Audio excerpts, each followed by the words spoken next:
Hello, Maddie here.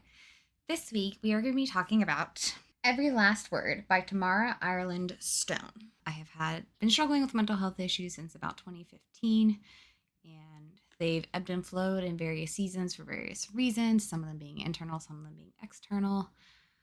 And at the moment, we're in a bit of a negative, kind of dove off a cliff, got pushed off a cliff. So that's why I picked this book. This book is a snapshot of mental health, about how it affects your life, how it affects your relationships, how it genuinely affects the way that you view the world. Whenever I wanted to first describe my depression to anyone, I would say, you think of like the people that see the world through rose-colored glasses and super optimistic. I'm like, I see the world through gray colored glasses. Everything is just a little bit darker, a little bit more pessimistic. You can't find any color or joy through those glasses. And this book helps you see that. And I've never done this before. I did it on my blog. I just wanted to read the summary with you guys so that we'd have kind of a place to start at so that we can start this conversation. Every last word. If you could read my mind, you wouldn't be smiling. Samantha McAllister looks just like the rest of the popular girls in her junior class. But hidden beneath the straightened hair and expertly applied makeup is a secret that her friends would never understand. Sam has purely obsessional OCD and is consumed by the streak of dark thoughts and worries that she can't turn off. Second-guessing every move, thought, and word makes daily life a struggle, and it doesn't help that her lifelong friends will turn toxic at the first sign of a wrong outfit, wrong lunch, or wrong crush. Yet Sam knows she'd be truly crazy to leave the protection of the most popular girls in school. So when Sam meets Caroline, she has to keep her new friend with a refreshing sense of humor and no style a secret, right up there with Sam's weekly visits to her psychiatrist. Caroline introduces Sam to Poet's Corner, a hidden room and a tight-knit group of misfits who have been ignored by the school at large. Sam is drawn to them immediately, especially a guitar-playing guy with a talent for verse, and starts to discover a whole new side of herself. Slowly, she begins to feel more normal than she ever has as a part of the popular crowd, until she finds a new reason to question her sanity and all she holds dear. So it's obviously set in high school, a junior in high school. I don't know if you remember being a junior in high school. I graduated high school in 2012. So my junior year was 2010 to 2011 was the school year.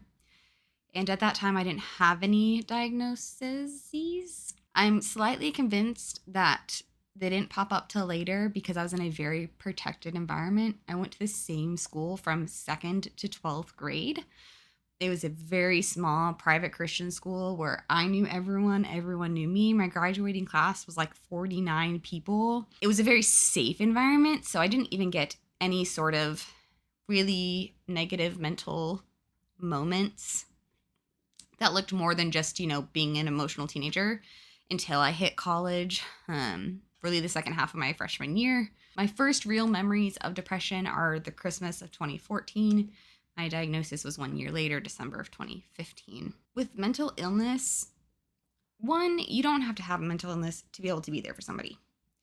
Two, you don't have to have the same mental illness as somebody to be there for that person. Three, you may have the exact same diagnosis and it may show itself in vastly different ways.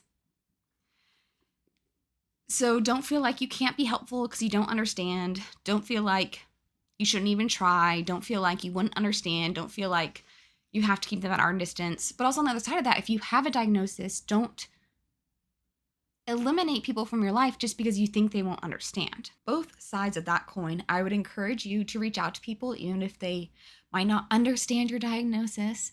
Talk to them anyways, because friends are very wonderful. Family is very wonderful. Having those people come around you and say, it's okay that you can't get out of bed. It's okay that you're crying for no reason. It's okay that all you want to do is sit and stare. I will come sit and stare with you. I will come lay down next to you. Don't put people at arm's distance because you don't understand them, because you're like, oh, they're just too crazy for me. They are too much for me. To be fair, there are some people that are just too much. But if you immediately label people as too much, then those of us that need people will be very lonely. I am very grateful that I have had just friends that have come into my life and very much loved me as I was. They had no expectations of me. They did not, they wanted me to get better and they wanted me to find help and all of those things, but not for selfish reasons, not so I could be a better friend to them, but simply because they wanted me to enjoy my life. I'm going to highlight some people. I don't know. We'll just give first names and they'll know who they are. If they watch my videos, they'll know who I'm talking about. First one is Katie. I literally call her a godsend because during what I call my horrible, awful semester, I wouldn't have eaten if not for her. We picked an emoji, a very random emoji, so it didn't have any connotations with it. But if I sent it to her, it meant I'm, so dark, so far gone that like I literally can't even text you that I need help. I can't even call you and tell you that I need help. But I need help. She was always there for me and is still there for me, but she's kind of my first example of being there at the darkest moments. My second example is my friend Lexi, who I met in college. I also met Katie in college. Lexi, who we work together. She is the only coworker I've ever kept with me after I left a job. We are still friends now. Even though we don't live in the same town anymore, we still make time to see each other semi-regularly and keep up with each other. So Katie was in my life when it was internally dark. Lexi came into my life when my life was externally dark. So it was outside things making my everyday life dark. But it took Lexi saying, she saw me and she goes, like, you are not you. You are a shell of the Maddie that I know. Okay, so no, it's not just all in my head. It's not just something Evan thinks he's seeing. Like, this is something that somebody who knows and loves me can come into my life and say, I maybe haven't seen you in a couple months, but like, you're not you. And it took her saying that to get me out of that situation. At least that was one of the main factors that gave me the courage to get out of that situation. And then now, the friend I mentioned in a couple videos back, Olivia, I love her. She's my newest friend. And I'm honestly already just amazed at how much she just takes it all in stride. We've known each other a couple of months at this point. I've just already said things to her that basically should scare someone away. That should be like, oh, whoa, friendship is like way more than I signed up for. I'm not prepared to deal with this. Like, there's too much darkness. I can't handle it. Which would have been understandable. That's an understandable response. And instead of her backing up, she's leaned in more. She's the sort of person that's been placed in my life. It wasn't anything other than, divine intervention. The way that our paths have crossed and the way that this friendship has developed. And I'm so grateful for her. And to like circle back to the book, that's what Caroline is for Sam. It's kind of divine intervention or whatever you want to call it. Fate, destiny, a horse. But it's something outside of her saying it's okay to not fit a mold. It's okay to have issues. It's okay to struggle to exist in this life because of the way your mind works. She comes alongside her and helps introduce her to a whole group of people that are like that. So Caroline comes in and shows Sam that it's okay to be yourself, and it's okay to be yourself and not be okay. It's really helpful and encouraging as you go through this book to see the progression of her coming to terms with her issues. You don't get to the end of the book and like everything's solved, because with a lot of health issues in general, rarely is it something that is just solved and goes away forever. And mental health is very much in that category. I know some people are like, it's all in your head. And you're like, yes, it is. It is all in my head. You're right. That's part of the problem. Well, I do not see my psychiatrist weekly. I think it is unlikely I will ever get to a point that I really have a hold of my diagnoses. I think it's unlikely that it's just at this point I've been on medication for almost a decade and I'm still struggling. I flip-flop between being so frustrated that I have to be so dependent on medication to also being like, like it is what it is. Like it's just part of my life is this thing, and being annoyed about it or upset about it or anything about it, it's just not helpful because it is. There's nothing wrong with that. There's nothing wrong with having a diagnosis. There's nothing wrong with having medication. There's nothing wrong with needing to talk to a therapist, a psychiatrist, a any specialist, anything. There's nothing wrong with having a broken body, whether it shows itself in ways that people can see or not. Because I think that's where the kind of confusion with mental health is. It's like, but you look fine. You're like, I look fine, but my body doesn't function properly. The same way, someone who's paralyzed, where it's like, you can obviously tell like their body doesn't work the way it's supposed to. But this book just gives you a very good idea of what it looks like for a person with mental health issues to look normal, but to not interact with the world in a normal way. So it's a book I really love. It is hard to read because it's very accurate, because it is very true to this kind of experience. And so I really like recommending it to people who don't have mental health issues so that they can get an idea of what it looks like to have mental health issues. And if you do have mental health issues and you want a character to relate to, it's really, really a great book. But also know yourself and know what you think you will find triggering. It's not like easy to read. It's not easy to go through these experiences with her, even though the ending is very good. The ending doesn't end with perfect healing, but some healing with good friends and good family and having a good idea of yourself and what you need, understanding the situations you need to take yourself out of, understanding what kind of coping mechanisms you need to learn to get through certain situations that are a normal everyday life thing that you can't just never eat again. It's like, no, you need to think of things to help you get through that, which is what therapy is for. They have way better tools than you do. So you see a therapist. They're awesome. But this is a really great book to understand mental health, which I think is really awesome. This thing feel very strongly about. I feel like that is fairly obvious as it being my personal struggle. I really want people to know that they are not alone. I really want people to know that life can be dark and it's not your fault. The world can be hard to engage with and it's not your fault. It can be difficult to accomplish anything and it's not your fault. So this is a positive video because what's so great about the people that I know are going to watch this video, I mean, it's not like it's many people, but I know that there are going to be people that watch this that have no mental health diagnoses, not because they've never been diagnosed, but because they just don't have them. That's just not one of their things in this life. But what I love is there are people that are going to watch this video and go, how can I be the friend that does just sit there with you in those moments? How can I be the friend to help feed you for a semester because you can't feed yourself? How can I be the friend to come in and speak truth and say, you are not yourself? Like, what's going on? Is it internal? Is it external? What's going on? Because you're not you.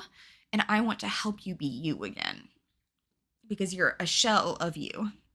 That was what I was told, was that I was a shell of myself. There will be some people that watch this and are like, I'm the person that's the shell. I am the shell in this scenario. And there will be people that are like, I am the person to come alongside and speak love and life and truth to these people that just need people to, like I said, sit with them, to say, you're not okay, but I'm here to help you. And I'm not going to cure you or anything, but I can sit here while you cry. I can encourage you to reach out to a therapist. I can follow up after you've talked to your psychiatrist and say, how did it go? How are we feeling about, the medication we're on or what we're changing to or what they've said or whatever. We need those people. For all of us that are mentally unstable, we need the people to come alongside and love us where we're at, because there are a lot of moments where we're at is not on purpose. We don't just I am in the pit of darkness and I want to be in the pit of darkness. It is like, no, I'm in the pit of darkness. I have no desire to be here, but like I can't get out on my own. So if you can be that person to pick an emoji and send it and say, you send me this emoji and I will know that you need me to come help you pick up the pieces. I think that's amazing. And even if they don't have the strength to say thank you, know that they are so grateful. I hope you don't look at them and say, whoa, too much. Because that's a really easy thing to do. To say, oh, nope, your dark is too dark. I can't handle it. And that's not to say you have to take on everyone's burdens. Because of my issues, one, I do still love to be there for people. I do still love to be a shoulder for people to cry on. I do love to be the person to sit there and hand them tissues when they cry. I love the person to be like, here, you need to eat, let's feed you. But I also understand that I have my own limitations in terms of what I can and can't let into my life, which is why I said this in past videos. Or I don't even know what I've said anymore. But I'm very particular about the content I consume because I am so emotional. And so I consume very safe content. I consume stuff with happy endings, stuff that goes exactly how you think it's going to. Yes, there is conflict and issues and whatever, but it always ends the way you're expecting or hoping. Because reading stuff that isn't that way, watching things that aren't that way, can take a very big toll on me and my mental health. But luckily, there's lots of really good, cute, cheesy content for me to consume. It's great. So my favorite shows to rewatch, I really like The Office is my favorite, like constantly rewatching. But like more on the cutesy side, I really like Anne with an E. It's a really, really good one. It's based on the Anne of Green Gables series, but it's definitely a derivative. If you're expecting Anne of Green Gables, it is like a parallel universe. I feel like they stay very true to the characters, but the same things don't happen. Some of the same things happen, but it's a different story than the books, and it's really, really good. Highly recommend. I forgot that my main consumption of media.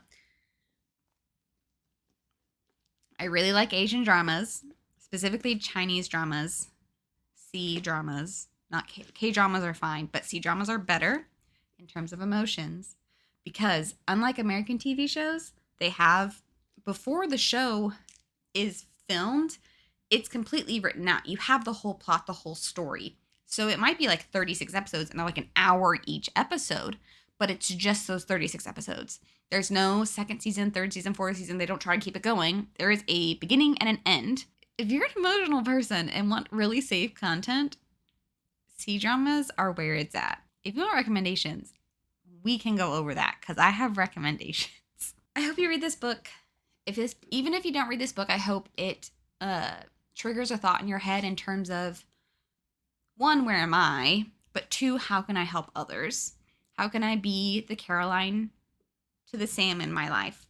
How am I the Sam and who's the Caroline in my life that I can lean on, that I can look to, that I can rely on when I'm in my moments of spiraling and crazy and whatever? Who can I go to? Who do I know will be there when I send them the emoji? I know that they will just show up as I need them to. I hope it makes you think a little bit deeper about friendships and relationships that you have, because we are all broken. We are just broken in different ways. We all have our issues. We all have our things. It just looks different from person to person. I want you to think, why do I read a book and why do I recommend it? Why did I reread The Host like a dozen times? Why was Ellen Enchanted my first favorite book ever? How did a book get me to Paris? Things like that. These videos are about those books. I pick what I pick because for the videos specifically, because I want you to know something. I want you to read a book, but I also want that book to have an effect on your life. You sat down at the end and you've learned more about yourself, you've learned more about others, you've learned more about how you can be a kind person because kindness is free. Love is free. That's the goal of all of this. So hopefully I didn't cry too much for your discomfort. If you made it this far, please like, comment, subscribe. All those things are really, really, really, really helpful. Share this around. I would love for you to, if it's hard for you to say some of the things like, I have mental health issues to the people that you love, but you really want them to know, maybe send them this video and say, hey, I saw this video and I'd really love for you to watch it so we could like talk about it.